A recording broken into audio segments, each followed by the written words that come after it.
Why am I here? What is my purpose in life? Why should you and I care about anything if today everything is just about to end? These are the kinds of questions that haunted one of the greatest writers of all time, Leo Tolstoy. Despite having achieved almost everything: fame, wealth, a loving family, and success, Tolstoy found himself struggling with these very thoughts. He was often considered Cormac McCarthy of his time, as his two most famous novels, War and Peace and Anna Karenina, continue to be some of the most celebrated works in literature. On top of that, he owned a large farm, had a beautiful family, and was married to a loving wife. But despite all of this, something shifted for Tolstoy. When he reached the age of 50, suddenly nihilistic thoughts hit him hard, and all of his previously found happiness seemed to vanish. A man who had once lived life to its fullest, doing whatever made him feel good, now found himself questioning everything. Why did this happen? How did he get through it? In this video, we'll discuss Tolstoy's personal struggle and how he faced these deep, existential questions to an answer. From a young age, Leo Tolstoy was deeply skeptical of Christianity. He lost both of his parents early in life, which left him feeling abandoned and disillusioned. The church in particular gave him a negative impression. Tolstoy once said, "So that now, as formerly religious doctrine, accepted on trust and supported by external pressure, gradually throws away, under the influence of knowledge and experience of life which conflicts with it." His early life, filled with tragedy and doubt, set the stage for his later struggles with faith. For almost 50 years, Tolstoy lived a life seemingly free of major worries.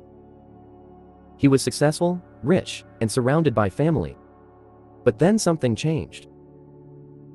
He hid an intellectual crisis, a deep and overwhelming existential crisis, where sleep became his only escape. The weight of his thoughts was so intense that he found solace in sleep, because it provided temporary relief from the constant barrage of questions about his purpose and existence. In his essay A Confession, Tolstoy expressed how during this time, he had to trick himself into not taking his own life, as nihilism consumed him. As his thoughts spiraled, he became like an emotional toddler, constantly asking himself why. Why life? Why existence? Why death? He believed there was something fundamentally wrong with his soul. In Anna Karenina, the character Levin mirrors the struggle. Levin, much like Tolstoy, was caught in an endless loop of why questions. Fixated on the meaning of life and death, Tolstoy wrote, "If not now, then tomorrow. If not tomorrow, then in 30 years, does it make any difference?" Capturing the hopelessness that defined his thinking at that time, these thoughts led Tolstoy to contemplate suicide. But instead of ending his life, he decided to embark on a different journey. A journey in search of meaning, a search for ultimate peace. He turned to philosophy, science, and various ideologies to find answers. One of the turning points in his journey was a parable he reflected on deeply, a tale he included in A Confession. The parable was about a man fleeing from a wild beast, who eventually stumbled upon an abandoned well. Desperate to escape the beast, the man jumped into the well, only to find a dragon waiting at the bottom, with its jaws wide open in his panic. He grabbed onto a branch growing out of the well's wall, hoping to avoid falling into the dragon's grasp. Amid this dire situation, the man noticed drops of honey on the leaves of the branch he was holding. Despite the danger, he reached out and tasted the honey. Momentarily distracted from the life-threatening predicament he was in, Tolstoy saw this parable as a mirror of his own life. He recognized that, like the man in the well, he was caught between two extremes: the wild beast of existential dread above him, and the dragon of death waiting below. Yet in the midst of this turmoil, he found moments of sweetness, moments that kept him alive and searching. Rather than give in to the dragon's jaws, Tolstoy chose to seek meaning, exploring almost every ideology. First, he turned to philosophy and science. Tolstoy read the works of multiple philosophers, including Solomon, Socrates, and Buddha, but he did not find complete answers in any of them. He felt that these teachings ultimately led to one simple conclusion: happy is he who has not been born, death is better than life, and one must free oneself from life. On the other hand, Tolstoy also explored science, which he believed offered knowledge, but found little solace there. He viewed Darwinism as embodying nihilism, suggesting that humans are nothing but an accidental creation in the universe. According to biology, we are merely lumps of energy, valuable only when we are healthy. and destined for death once our cells grow old.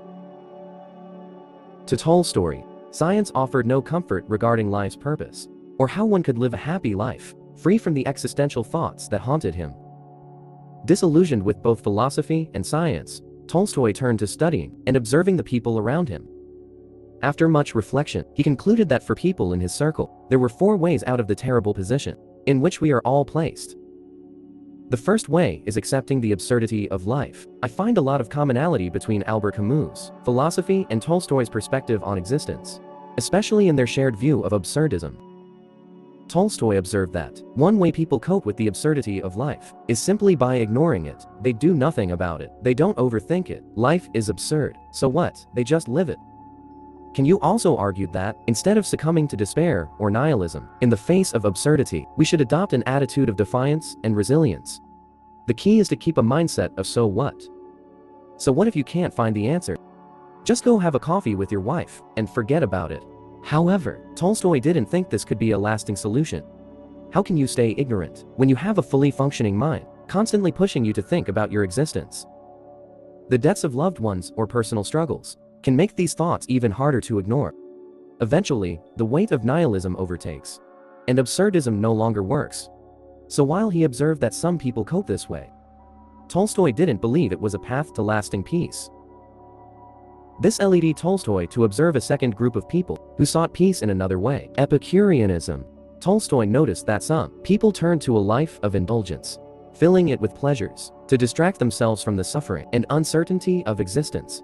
They pursued material wealth, relationships, and entertainment to escape the fear of death and the meaninglessness of life. However, Tolstoy criticized this approach for being ultimately unsatisfying. While indulgence and pleasure may offer temporary relief, it's fleeting and fails to address the deeper questions of meaning. For Tolstoy, living solely for pleasure results in an endless cycle of dissatisfaction. No amount of indulgence can resolve the ultimate existential questions. In Tolstoy's view, Epicureanism was like the drops of honey in the parable of the man in the well. Sweet for a moment, but ultimately just a distraction from the harsh reality of life. The third group, Tolstoy observed with those who, in the face of life struggles, lack the strength to carry on, but have strength to end the silly joke. They were overwhelmed by the absurdity of existence and saw no way out. This is a path that Tolstoy himself could not embrace. He saw some people go so far as to consider ending their lives, but he believed that this too was not the solution. And yes, please never ever do that if you're in an existential crisis. Keep moving forward, don't let it consume you. Instead, search with an open mind, as the answers may not be immediate, but will come in time anyways. This, however, was also not a path that Tolstoy could accept. Instead, he observed a fourth way, which he described as a state of existential limbo. This is where individuals, after recognizing the inherent meaninglessness and suffering of life, feel trapped between two extremes. They acknowledge the futility of existence, its suffering, the inevitability of death, and the absence of inherent purpose, but they lack the strength, hope, or energy to act on it. Tolstoy noticed that, unlike those who actively seek pleasure, find solace in faith, or even those who consider suicide as a way to escape their suffering, these individuals do nothing at all. They don't reject life, but neither do they embrace it. They are caught in a state of passive resignation. They recognize the problem, but feel too drained or defeated to confront it. This is not an active choice to continue living.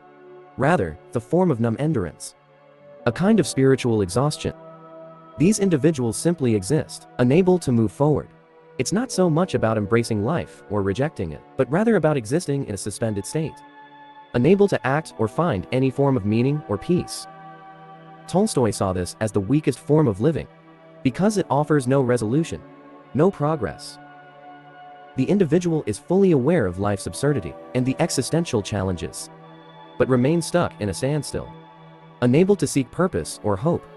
This state of limbo leaves them emotionally and spiritually paralyzed. They remain suspended in their suffering, with no movement in any direction, and no real possibility of finding peace or meaning in their lives.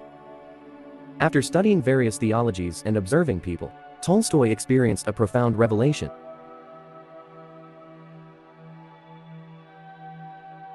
On a journey to find the meaning of life, he started observing everyone, His observations of the poor, however, marked a significant turning point in his understanding of life's purpose. He was struck by how the peasants, despite facing immense hardships, maintained an unwavering faith in God. This belief seemed to give them purpose and resilience, even in the face of suffering. In contrast, Tolstoy, caught up in his own existential struggles, found himself disconnected from such faith. The peasant's simple yet steadfast belief stood as a stark contrast to his intellectual uncertainties and inner turmoil. Having achieved wealth and intellectual success, Tolstoy found himself at a crossroads. Material possessions and social status no longer brought him peace or satisfaction. The pursuit of reason and logic, which once seemed to promise answers, instead led him deeper into despair.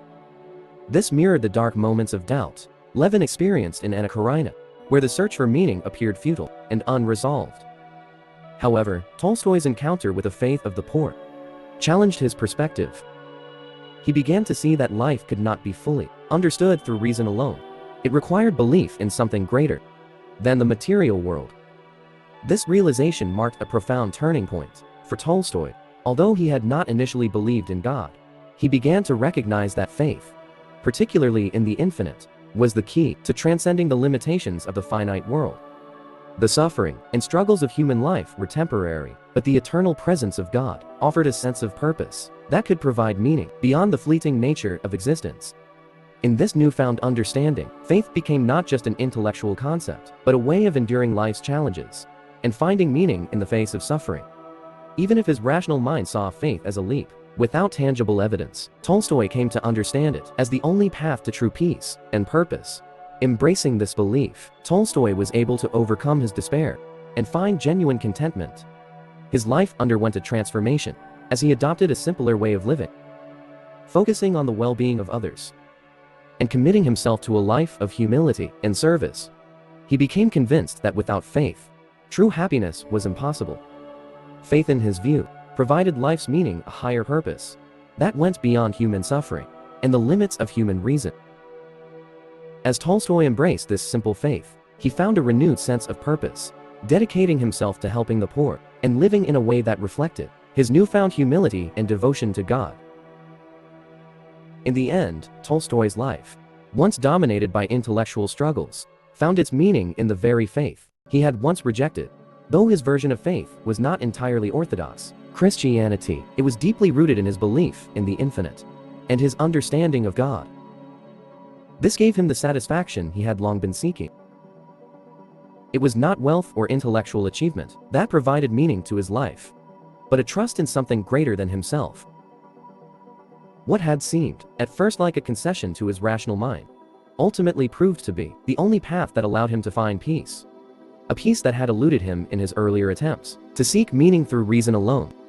He began living a more modest life, giving away much of his wealth, which his family did not appreciate. After this period of struggle and adjustment, Tolstoy spent his remaining years living honestly and devotedly finding the peace he had been seeking. And at last, he passed away on November 20, 1910, at the age of 82.